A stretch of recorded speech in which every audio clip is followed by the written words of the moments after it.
दिया। ईरान ने 33 ममालिक के लिए जो वीज़ा रिक्वायरमेंट है वो स्क्रैप कर दी है, इंक्लूडिंग इंडिया। लेकिन पाकिस्तान जो है, it still needs a visa to go to Iran. 33 ममालिक हैं, जिसमें इंडिया है, रशिया है, यूएई है, बहरीन है, सऊदी अरेबिया है। यार देखें, पहली बात तो ये जो उन्होंने किया हुआ ना वो तो सरासर गलत है। अच्छा। उनका जो सही जो उनका है ना, जो मसलन के जो बनता है उनका, वो काफ़ी देर से जद्दोजहद कर रहे हैं। उनको इंडियन एक जो पॉलिसी पे चल रहा है ना, ये वो छुप के जो वार कर रहा है ना, ये बड़े अरसे से कर रहा है। सऊदी अरेबिया वो मुल्क है जिसके साथ उनके दहाइयों से पुराना मिसट्रस्ट है। अभी हाल ही में हमने देखा कि रिप्रोचमा चाइना ने उनका करवाया, लेकिन दे कैन गो।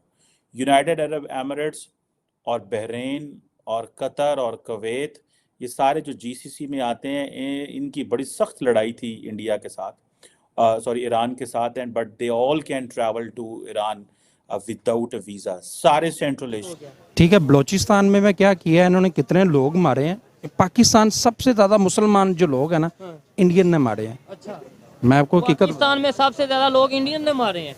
भारत की विदेश नीति देखा जाए तो कहीं ना कहीं काफी कारगर साबित होती आ रही है और इसमें आप देख सकते हैं कि आए दिन हमारे देश के प्रधानमंत्री को ऑनर का खिताब दिया जाता है, कहीं पर हमारे देश के साथ संबंध बनाने की बात की जाती है और कहीं पर फ्री वीजा दिया जाता है। और इस बार ईरान ने भी भारत के लिए वीजा फ्री कर दिया है और भारत के आम नागरिकों के लिए वीजा फ्री कर दिया है, यानी कि यहाँ से अब लोग आसानी से ईरान जा सकते हैं और आ सकते हैं। तो काफी बड़ी न्यूज है ये। इससे पता चलता है कि भारत की नीति में कितना विकास हो रहा है और क्या चीजें अब भारत को मदद कर रही हैं। इसके अलावा कई सारे देशों ने भी भारत के लिए वीजा फ्री कर दिया है और यहाँ से ट्रेवल करना आसान हो गया है, लोगों के लिए काम करना आसान हो गया है। और यही सारी चीजें जो है आम आदमी को चाहिए भी। आम आदमी अगर कोई बाहर जाना चाहता है, बाहर जाकर कुछ कमाई धमाई करना चाहता है और उसको सोचिए कि वीजा फ्री मिल रहा है, तो उसको कितना लाभ मिल सकता है इन सब चीजों के चलते। और वहीं अभी ईरान ने पाकिस्तान के लिए ये सारी फैसिलिटी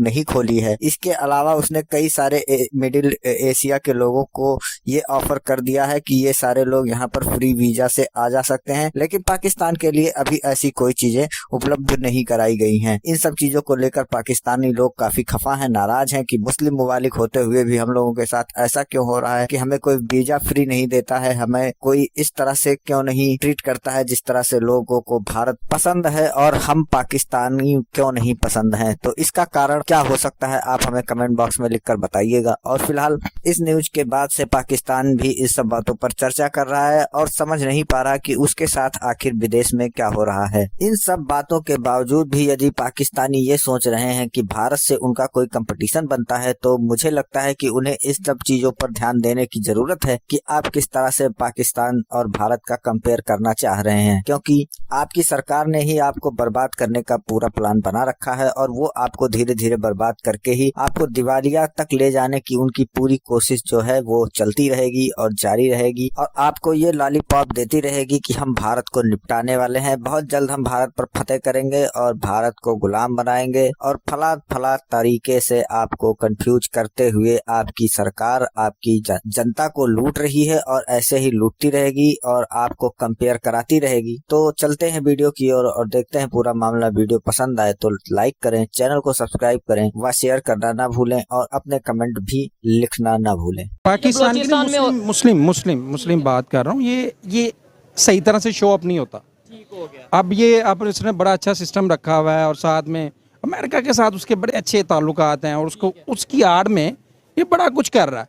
और जो अमेरिका ने किया है वो अफगानिस्तान में आपको भी पता क्या क्या।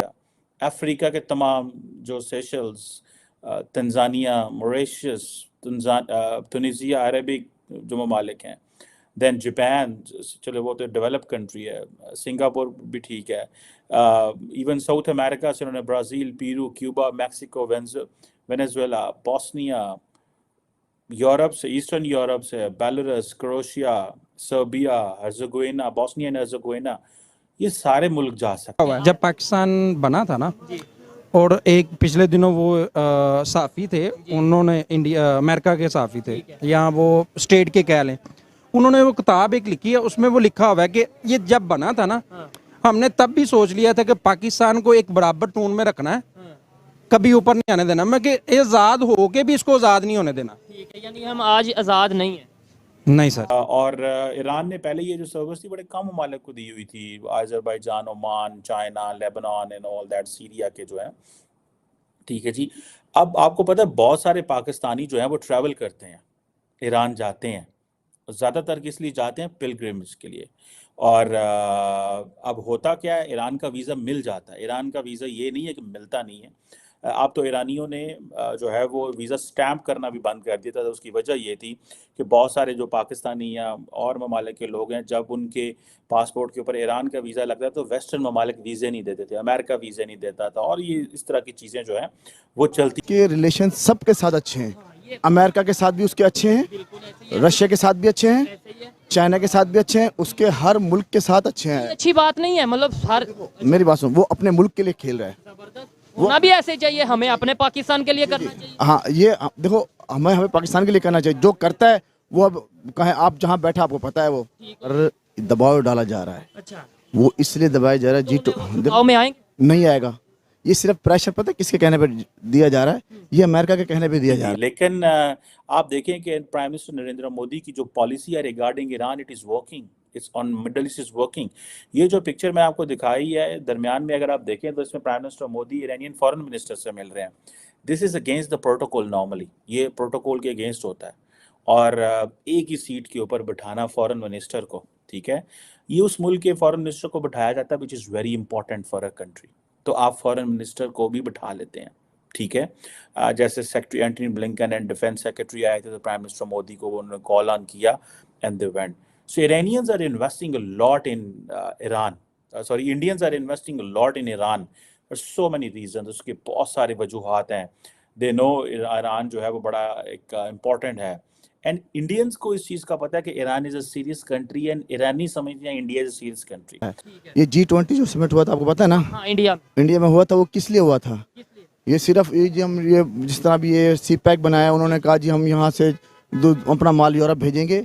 तो उसमें जो उधर उन्होंने ये डिसाइड लिया था कि इंडिया मिडल ईस्ट जो सा वो कॉरिडोर है, जी जो वो लॉलीपॉप देंगे ना G20 के अंदर, वो सिर्फ एक इंडिया को खुश करने के लिए। असल काम तो ये है कि उसे चाइना के मुकाबले में से खड़ा करना है। डिस्पाइट द फैक्ट कि पाकिस्तान ईरान का नेबर है, हमें ऐसी फैसिलिटी नहीं मिली। उसकी बहुत सारी वजूहात भी हो सकती हैं। अगर मैं कुछ मेंशन करना चाहूँ, मिसाल के तौर पे बहुत सारी जो ह्यूमन ट्रैफिकिंग होती है which goes to Turkey and onwards to जो है यूरोप, वो Pakistan, Iran, Turkey and then Europe होती है। तो जो लोग वीज़े लगा के आते हैं तो वो भी निकल जाते हैं, और जो वीज़े नहीं लगा के आते वो भी निकल जाते हैं। सो मेजॉरिटी लोग, बहुत सारी, ये भी एक चीज़ है। दूसरा, पाकिस्तान का मसला ये है कि we can't trade with Iran, ठीक है, और चाइना का और उसका मुकाबला करेंगे, लेकिन वो इंडिया कभी भी नहीं करेगा। ठीक है, तो उसमें तो इंडिया का फायदा नहीं है कि अगर चाइना के मुकाबले में खड़े हो जाए। सर जी, इंडिया का फायदा क्या होगा? उसमें उसके कितने लोग वो मरेंगे? ये वो इस चीज़ का देख रहे हैं ना। अब ये तो नहीं ना कि अब मेरे ख्याल से अब वो वाली जंगें नहीं रह गई कि एक दूसरे पे, अब तो इकोनॉमी की जंग है। अब आपको पता है चाइना से कितनी इंडस्ट्री इंडिया शिफ्ट हो रही है। ये आपने बात की ना, इकोनॉमी की जंग है। ये इंडिया भी इकोनॉमी की जंग ही कर रहा है। ठीक है, तो अच्छी बात नहीं है तो ये। इकोनॉमी की जंग नहीं देखिए, ये अमेरिका करवा रहा है। मैं अब थोड़ा अर्सा पहले I met a senior person in the foreign office, जो they are into the regional politics को, चीज़ों को देख रहे हैं, ईरान, अफगानिस्तान और इन चीज़ों को देख रहे हैं। और उनसे बात हुई तो सवाल हुआ ईरान का, तो उन्होंने कहा कि ईरान का हमारा ईरान से कोई मसला नहीं है। मैं वैसे उनकी इस चीज़ से एग्री नहीं करता कि हमारा ईरान से कोई मसला नहीं, हमारे ईरान से बड़े मसले हैं। We have considered Iran a hostile country for long. तो पता है इंडिया और चाइना की $100 बिलियन की ट्रेड है आपस में। सलाम, ये मुझे नहीं पता, लेकिन होगी, इसमें कोई शक नहीं है। लेकिन पता क्या, देखिए मेरी बात सुनो, जब जो वक्त का जो होता है ना सुपर पावर, वो किसी भी शख्स को इस्तेमाल करता है। देखिए मेरी बात सुनो, 1971 में पाकिस्तान को इस्तेमाल किया अफगानिस्तान में रशिया के खिलाफ। अभी भी हॉस्टाइल ही है कागजों में। ऊपर हम कहते हैं ब्रदरली इस्लामिक कंट्री, एवं नहीं, उन्होंने ये चीज़ें इंडिया को दी है, ठीक है। और इंडिया के अंदर if I know there is a segment of India का एक सेगमेंट है जो इस वक्त कह रहा है, प्राइम मिनिस्टर मोदी को कह रहा है कि इन गेट क्लोजर विद ईरान। उसको इस्तेमाल किया, ठीक है, यहाँ से तालिबान बन के गए अफगानिस्तान में। लेकिन देखो, पाकिस्तान ने अपनी बका की जंग लड़ी।